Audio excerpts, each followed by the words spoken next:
Assalomu alaykum, Migratsiya O'zbekiston ijtimoiy tarmoq obunachilari. Bugun sizlarga Angliya mamlakati bo'yicha qishloq xo'jaligi yo'nalishlarida ishlar mana shu haqida video davomida to'liq ma'lumot berishga harakat qilaman. Xo'p, ma'lumotlar orasida ushbu mamlakatlarga borish uchun qancha xarajat ketiladi, qanday, qachon ro'yxatdan o'tiladi, xo'p, qanday ketish yo'llari bor va migratsiya agentligi, xususiy bandlik agentligi o'zingiz mustaqil ravishda ketish yo'llari bor va siz qaysi yo'lni tanlashingizga qarab qancha xarajat bo'lishi va qanday harakat bo'lishi, dokument topshirganingizdan so'ng viza necha oyda chiqishi, qancha xarajat qilasiz mana shu mamlakatga ishga borish uchun va hujjat topshirishingiz uchun qanaqa dokumentlar kerak bo'lishi, yozgi hamda qishki mavsumda qaysi yaxshi oylik maosh beradi-yu, qaysi mavsumda ish o'rinlari kamayib oylik maoshlar tushib ketadi va siz ishga bormoqchimisiz, nomzodlarga bo'lgan talab, yosh chegarasi, til talabi bo'yicha to'liq ma'lumot berishga harakat qilaman. Video davomida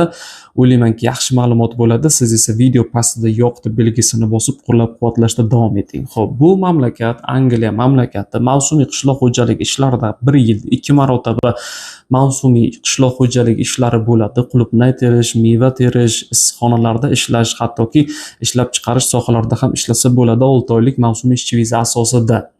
Xo'p, bu mamlakatga til talabi rus tili hamda ingliz tili. Nima uchun rus tili? Chunki ushbu mamlakat ish beruvchilarining ayrimlari rus tilini bilishadi va ular Ukraina, Polsha, Polsha hamda Belorussiya mamlakatlari ish beruvchisi hisoblanadi. Ya'ni rus tilini kim bilsa, mana shu ish beruvchilar bilan suhbat qilib, Angliya mavsumiy qishloq xo'jaligi ishlariga jo'nab ketishingiz mumkin bo'ladi. Xo'p, 2030-yilgacha migratsiya sohasi mavsumiy qishloq xo'jaligi ishlari Angliya to'g'risida yangiliklar ham bor. Mana shuni ham aytib o'taman. Xo'p, siz ushbu mamlakatga ishga bormoqchimisiz? Video kommentariyasida yoshingiz 20 yoshdan 45 yoshgacha bo'lsangiz, yoshingiz, ism familiyangiz, hozir qaysi mamlakatdasiz? Agar chet elda bo'lsangiz, mustaqil ro'yxatdan o'tish havolasini ham yozgan kommentariyingiz ostida qoldiraman. O'zingiz bemalol kirib ko'rishingiz mumkin bo'ladi. Rus tili yoki ingliz tilida qaysida suhbat qilishni bilasiz? Mana shular haqida yozib qoldirsangiz, har bitta kommentariy yozgan odamning havolasi o'sha izohida yozib qoldiraman javob. Ya'ni Angliyaning migratsiya sayti havolasini ham tashlab beraman. Aslini olganda havolalar 5 ta, bittasini tashlab beraman, qolgani Telegram kanalimizda bo'ladi. O'sha yerdan bemalol olishingiz mumkin. Telegram kanaliga qanday o'tishni ham video davomida ko'rsataman.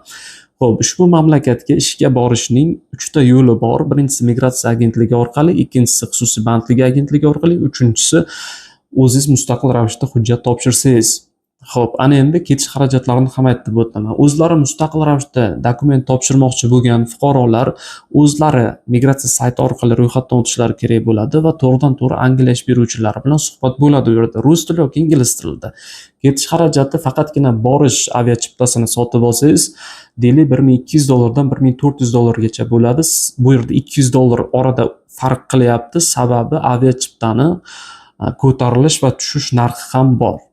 Xo'p, endi migratsiya agentligi orqali ketmoqchimisiz? Sizni ketish xarajatingiz borish va qaytish chiptasini sotib olasiz va hujjatli ishlaringizga qilingan to'lovlar bilan birgalikda $1700, $1800, $1900 bo'lishi mumkin. Bunda ham aviachiptalarni chiqib tushish oralig'i. Xo'p, hozir sizga Migratsiya O'zbekiston rasmiy Telegram kanaliga qanday obuna bo'lishni ko'rsataman. Telefon orqali yozib olingan video ma'lumot. Xo'p, hozir plus Telegram, kimda Telegram bo'lsa, mana shu ilovaga kirib olish kerak. Mana shu ilovaga kirganingizdan so'ng bu yerda poisk tugmasini bosasiz, ya'ni o'zbekchada qidiruv va mana shu yerda katta harflar bilan migratsiya deb yoziladi va bu yerda pastki chiziq O'zbekiston.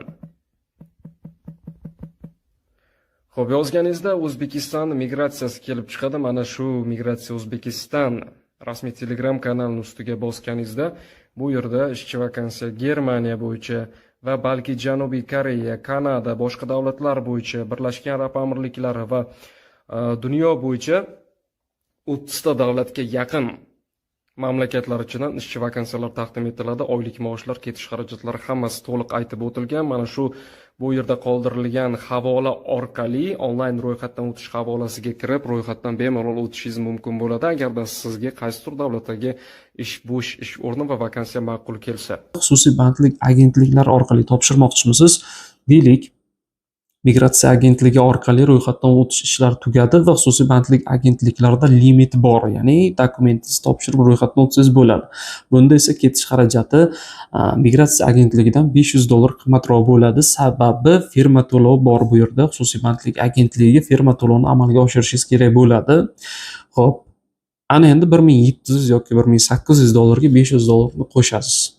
Deylik $2200, $2300, $2400 bo'lishi mumkin. O'zbekistonda 30 ga yaqin xususiy bandlik agentliklari bor. Bularning hammasida emas, deylik 10 ta yoki 8 tachasida mana shunday Angliya mavsumiy qishloq xo'jaligi ishi bo'yicha ro'yxatdan o'tish ishlari bo'lib turadi. Hozirgi vaqtda esa migratsiya agentligida ham xususiy bandlik agentligida ham ro'yxatdan o'tish ishlari hozircha to'xtatilgan. O'zingiz mustaqil ravishda ro'yxatdan o'tsangiz bo'ladi. Shu video kommentariyasida men mustaqil ro'yxatdan o'tmoqchiman, havola tashlab bering desangiz, men hammaga havola tashlab beraman. O'zingiz mustaqil ravishda o'tsangiz bo'ladi, chunki kuzgi mavsumga, qishki mavsumda o'zi ro'yxatdan o'tish ishlari boshlanadi. U yerdagi oylik maoshlarni ham ko'rishingiz mumkin. Yozgi va qishki mavsumga keladigan bo'lsak, yozgi mavsumda ish ko'p bo'ladi, oylik maosh yuqori bo'ladi. $1800 dan $2200, $2300, $2400, hattoki eng yuqorisi $2700 gacha daromad qilishingiz mumkin bir oyda. Qishki mavsumda ishlar kam bo'ladi, havo sovuq bo'lgani uchun issiqxonalarga o'tiladi, ishlab chiqarishlarga o'tiladi va ishchilar soni o'sha vaqtda ham ko'p bo'ladi. Ayrim sohalarda ishchilar sonini qisqartirish sababli oylik maoshlar tushiriladi. Mana shu maoshga chidab ishlaydiganlar bo'lsa qolishadi, aks holda ish o'rinlaridan ayrilganlar esa o'z mamlakatlariga qaytib borishlari kerak bo'ladi. Ya'ni keyingi mavsumda hujjat topshirsalar bo'ladi. Qishki yozgi mavsum farqlarini ham aytib o'tdim. Qishki mavsum mart oyidan sentyabrgacha bo'ladi. Yozgi mavsum mart-fevral oylaridan boshlab sentyabr oyigacha bo'ladi. Qishki mavsum esa sentyabrdan mart oyigacha bo'ladi. Buni ham bilib oling. Xo'p, mana shu mamlakatga ishga topshirmoqchimisiz? Sizdan kerak bo'ladigan dokumentlari qizil pasport, 3x4 fonda surat. Xo'p, uchinchisi sudlanmaganlik haqida dokument Davlat xizmatlari markazidan olinadi va 4-inchisi oxirgi tugatgan ta'lim turi bo'yicha dokument, hujjat. 11 yillik maktabni tugatganlardan attestatingiz bormi deb so'rashadi. Kollej, litsey, universitet, institutni tugatganlardan diplomingiz bormi, bering deb so'rashadi. Mana shu dokumentlar. Agarda ixtiyoriy dokumentlar ham bor, kimdir qishloq xo'jaligi sohasida universitetda yoki kollejda o'qigan bo'lsa, qo'shimcha sizni imkoniyatingizni oshirish uchun diplomingizni topshirsangiz bo'ladi. Yana qo'shimcha imkoniyat rus tili yoki ingliz tilida sizda sertifikat bormi? Mana shu sertifikatni ham dokumentlar orasida qo'shib berishingiz mumkin. Telegram kanalimizga obuna bo'lib oling. Telegram kanalimizga agar Angliya bo'lmaydigan bo'lsa, Amerika Qo'shma Shtatlari, Kanada, Norvegiya, Finlandiya, Niderlandiya, Daniya, Yaponiya, Janubiy Koreya, Isroil mamlakati, Latviya, Litva, Estoniya, qolaversa 40 ga yaqin mamlakatlar tomonidan har kuni bo'sh ish o'rinlari taqdim etib boriladi. Bemalol dokument topshirishlaringiz mumkin. Yosh va til talabini aytib o'tadigan bo'lsam, bu ishlarga faqatgina erkak va ayollar 20 yoshdan 45 yoshgacha bo'lgan yosh oralig'ida topshirishlari mumkin dokumentlarini va ro'yxatdan o'tishlari mumkin. Til talabi ingliz tili, rus tili suhbat darajasida bilishlari kerak bo'ladi. Bo'ldi. Talablar mana shu.